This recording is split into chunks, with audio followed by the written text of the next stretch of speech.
ngidang kena samla hakapor bangayo inyong konyapi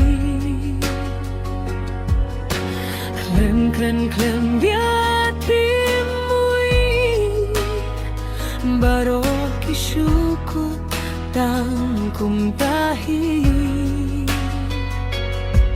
Wat lang ala persyang bankar Henry kimlah lempay tang syapi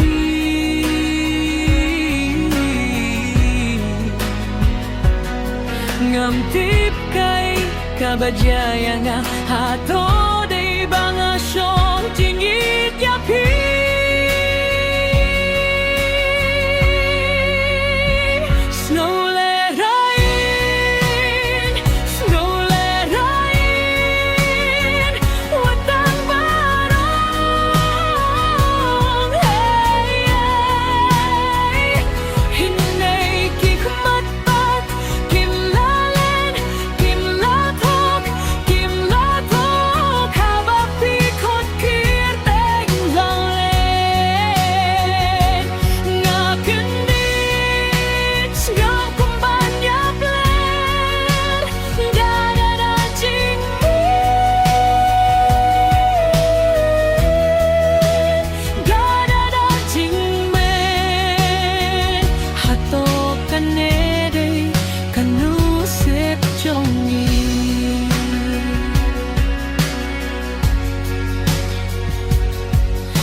Nado bangi alang hadu mentah mene